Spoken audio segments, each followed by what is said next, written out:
Bonjour, si vous écoutez cet enregistrement, c'est que vous êtes arrivé à la gestion du cas pratique numéro 3 qui concerne les comptes rendus médicaux.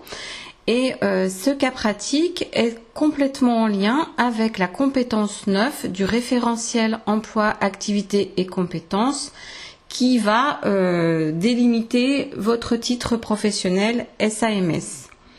Donc les objectifs de cette mise en pratique vont être surtout que vous soyez en capacité de saisir et mettre en page un document médical qui est issu de la dictée numérique. La dictée numérique, je vous rappelle que c'est une dictée, un fichier son qui a été enregistré et dont le fichier se retrouve sur l'ordinateur du secrétaire assistant médico-social. Donc fichier son qui va être saisi et du moins qui va être écouté déjà avec un kit de retranscription par le secrétaire assistant médico-social et qui va être saisi de manière dactylographique pour le mettre en page. L'autre objectif est également de être en capacité de corriger un document qui est issu de la dictée vocale. Et la dictée vocale n'est pas à saisir de manière dactylographique, mais est un document qui est déjà retranscrit par un système informatique et le texte est corrigé et mis en page par le secrétaire assistant médico-social. Donc ces deux types de pratiques professionnelles vont être dans le cas pratique que vous allez saisir aujourd'hui.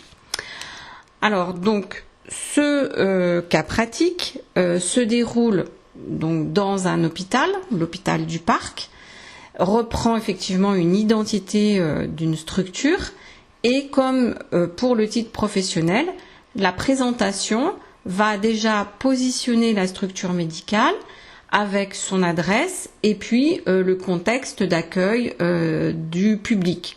Donc on voit sur le sujet en page 1 que cet hôpital accueille des activités chirurgicales mais également médicales. Ensuite, il y a toujours votre rôle dans la structure. Donc on repositionne le rôle de secrétaire assistant médico-social au sein de l'hôpital et on vous contextualise votre profil, enfin votre poste.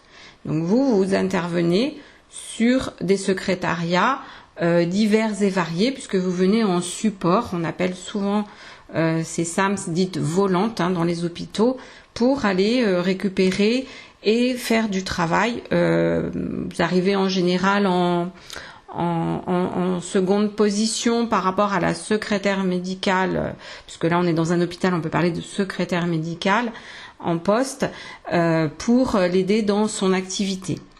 On vous contextualise également vos journées de travail et on vous met une date précise de contexte professionnel, comme vous aurez sur le sujet du titre professionnel lorsque vous le passerez. Ce dossier, donc, qui comporte plusieurs tâches, est réalisé vraiment en lien avec le métier pour lequel vous préparez votre titre professionnel de secrétaire assistant médico-social, puisque c'est une des tâches prioritaires et régulières et fréquentes que va avoir le secrétaire assistant médico-social au quotidien. Donc la saisie de documents ou la correction de documents, si on parle de dictée vocale, est une tâche prépondérante dans votre futur métier. Vous devez en maîtriser le fond et la forme. Le fond, il s'agit de la compréhension du fichier audio, c'est-à-dire des termes techniques. Il va falloir que vous les reportiez, donc il faut avoir une bonne connaissance en vocabulaire médical, mais également de la forme, c'est-à-dire comment on présente les documents. Donc ce sujet, donc cette mise en pratique, va vous permettre de mettre en application à la fois la saisie du document avec le retour des apprentissages que vous avez pu avoir au niveau du vocabulaire médical, mais également au niveau de la présentation des documents.